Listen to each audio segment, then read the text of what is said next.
அன்பினர்களே, Iran அமெரிக்க போர் தொடங்கிய நாளில் இருந்து வளைகுடாவில் பலமுனை தாக்குதல்களை ஈரான் மேற்கொண்டு வந்தாலும் உள்நாட்டுக்குள் மிகப்பெரிய ஒரு அதிருப்தி நிலை நிலவி வருவதை நாம் அறிந்திருக்கின்றோம் மக்களிடையே.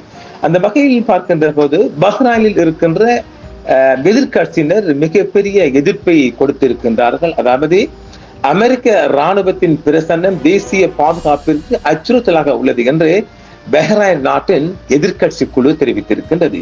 தங்கள் மண்ணில் அமெரிக்க இராணுவ தளங்கள் இருப்பதை பஹ்ரைன் மக்கள் கடுமையாக எதிர்ப்பதாகவும் அவற்றை தேசிய பாதுகாப்பிற்கு நேரடி அச்சுறுத்தலாக கருதுவதாகவும் பஹ்ரைன் எதிர்கட்சி குழு ஒன்று கூறுகிறது.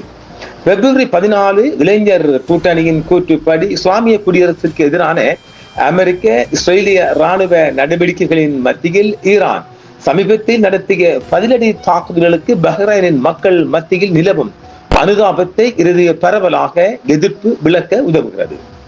பஹ்ரைனில் உள்ள அமெரிக்க இராணுவ தளங்கள் மற்றும் அவற்றின் இருப்பு தேசிய பாதுகாப்புக்கு அச்சுறுத்தலாக இருப்பதாக அல் வஹாக் போன்ற எதிர்கட்சி குழுக்கள் மற்றும் பல உள்ளூர் அமைப்புகள் தொடர்ந்து கூறி வருகின்றன.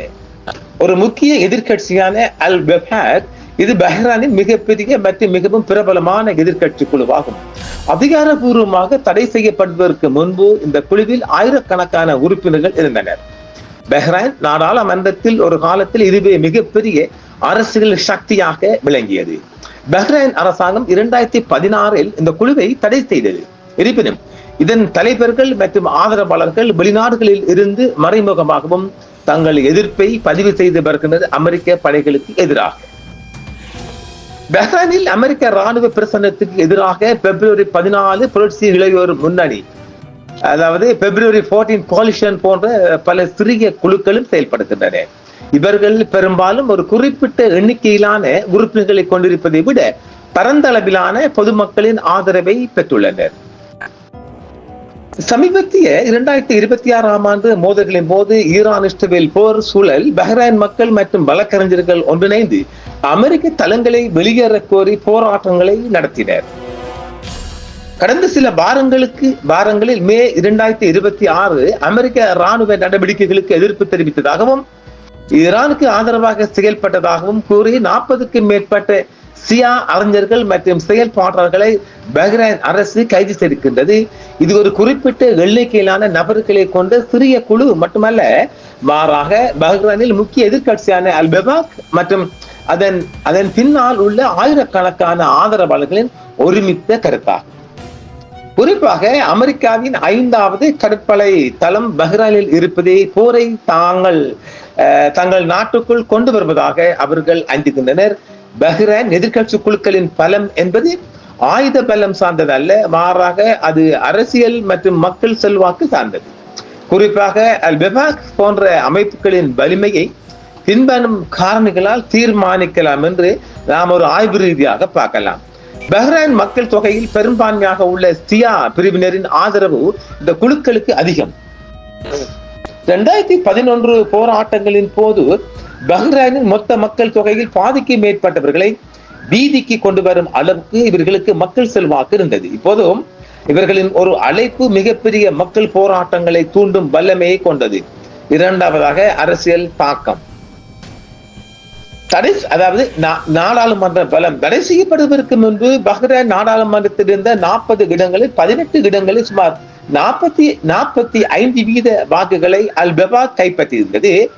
புறக்கணிப்பு அதிகாரம் என்பது இவர்கள் தேர்தலை புறக்கணிப்பதாக அறிவித்தால் அது தேர்தலின் நம்பகத்தன்மையை குறித்து சர்வதேச அளவில் பஹ்ரைன் அரசுக்கு அழுத்தத்தை ஏற்படுத்தும். மூன்றாவதாக சர்வதேச செல்வாக்கு. இவர்களுக்கு ஈரான் போன்ற நாடுகளின் அண்டைய நாடுகளின் தார்மீக ஆதரவு இருப்பதாக கருதப்படுகிறது. மேலும் மனித உரிமைகள் அமைப்புகள் மற்றும் ஐரோப்பிய நாடுகளின் மன்றங்களில் இவர்களது கோரிக்கைகள் தொடர்ந்து ஒலிக்கின்றன. இது பஹ்ரைன் அரசுக்கு ஒரு தர்ம சங்கடமான சூழலை உருவாக்குகிறது. 4வது தார்மீக பலம். அமெரிக்காவின் 5வது கடற்படை தளம் இருப்பதை எதிர்க்கும் போது அது நாட்டுப்பற்று மற்றும் தேசிய பாதுகாப்பு என்ற அடிப்படையில் அணுக்கப்படுகிறது. எங்கள் மண் பிற நாடுகளின் போர்க்களமாக மாறக்கூடாது என்ற இவர்களது வாதம் சாதாரண மக்களிடையே வலுவான தாக்கத்தை ஏற்படுத்தி இருக்கிறது. ஐந்தாவது தற்போதைய சவால்கள் அல்லது பலவீனம் என்று சொன்னால், அரசாங்கத்தின் கடுமையான கட்டுப்பாடுகள், தலைவர்கள் சிறை இருப்பது அல்லது நாடு கடத்தப்படுவது மற்றும் அமைப்பு ரீதியாக தடை செய்யப்பட்டுள்ளதால் இவர்களால் முன்னரே போல வெளிப்படையாக செயல்பட முடிவதில்லை. இருப்பினும் சமூக ஊடகங்கள் மற்றும் வெளிநாட்டு தொடர்புகள் வழியாக தங்களின் எதிர்ப்பை ஒரு பலமான சக்தியாக நிலைநிறுத்தி வருகின்றனர். சுருக்கமாக, இவர்களிடம் இராணுவ அதிகாரம் இல்லை என்றாலும், ஆனால் பஹ்ரைனின் அரசியல் ஸ்திரத்தன்மையை தீர்மானிக்கும், அதாவது பொலிட்டிக்கல் ஸ்டெபிலிட்டி தீர்மானிக்க மிக முக்கியமான அழுத்த குழுவாக, பிரஷர் குரூப்பாக இவர்கள் விளங்குகின்றனர். ஊடகத்துறை அமெரிக்க ராணுவத்தின் பிரசன்னம் தேசிய பாதுகாப்புக்கு அச்சுறுத்தலாக உள்ளது. பஹ்ரைன் எதிர்கட்சி குழுவில் இருப்பவர்களுக்கு இது போன்ற செய்திகள் அங்குள்ள உள்நாட்டு அரசியல் மற்றும் சர்வதேச புவிசார் அரசியலுக்கு இடையே உள்ள தொடர்பை புரிந்து கொள்ள உதவுகிறது. தங்கள் மண்ணின் அமெரிக்க ராணுவ தளங்கள் இருப்பதை ஒருபோதும் பஹ்ரைன் நாட்டு மக்கள் விரும்பவில்லை என்றும் அந்த குழு சொல்லுகின்றது. பஹ்ரைன் உள்ள அமெரிக்க ராணுவ தளங்கள் மற்றும் அவற்றின் இருப்பு தேசிய பாதுகாப்புக்கு அச்சுறுத்தலாக இருப்பதாக அல் பெபாக் போன்ற எதிர்கட்சி குழுக்கள் மற்றும் உள்ளூர் அமைப்புகள் இணைந்து பரவலாக எதிர்ப்புகள் தெரிவித்து வருகின்றனர். பஹ்ரைன் உள்துறை அமைச்சர் ஷேக் ரஷீத் பின் அப்துல்லா அல் கலீபாவின் சமீபத்திய ஈரான் எதிர்ப்பு கருத்துக்களை அக்குழு கண்டித்தது என்றும், வெளிநாட்டு ஆணவமிக்க சக்திகளை முழுமையாக சார்ந்திருக்கும் மனாவ ஆட்சி வீழ்ச்சி அடைவது குறித்தும் என்று சொல்கின்றார். 1979ஆம் ஆண்டின் ஈரானிய ராணுவ புரட்சிக்கு பிறகு பஹ்ரைன் ராஜ்யத்தை சீர்குலைக்க ஈரான் முயற்சிப்பதாக கூறி அந்நாட்டின் விவகாரங்களில் ஈரான் தலையிடுவதை அமைச்சர் குற்றம் சாட்டியிருக்கின்றார்.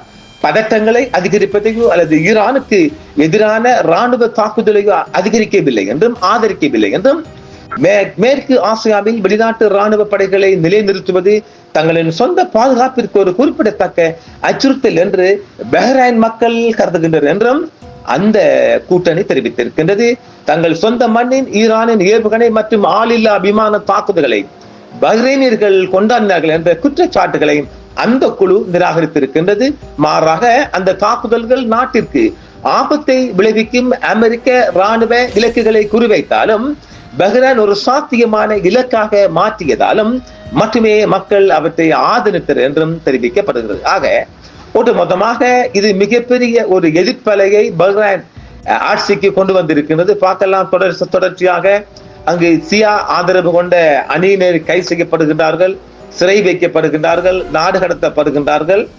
ஆக பஹ்ரைனுக்குள் அரசுக்கு எதிராக ஒரு புரட்சி கிளம்பி இருக்கிறது. பார்க்கலாம் எவ்வளவு தூரம் தாக்கு பிடிக்கும் என்பதையும், அடுத்த கட்டம் எந்தெந்தமாக அமைகின்றது என்பதையும் நாம் அடுத்தடுத்து வருகின்ற செய்திகளில் பார்க்கலாம். மீண்டும் மற்றொரு செய்திகள் சந்திப்பு நேயர்களே. என்றும் உங்களுடன் சன்ரைஸ் இந்தியா டிவி சப்ஸ்கிரைப் பண்ணுங்கள், பெல் பட்டனையும் கிளிக் செய்யுங்கள். உங்கள் ஆதரவே எங்கள் சேவை. ஆதரவு தாருங்கள், அரவணைப்போம்.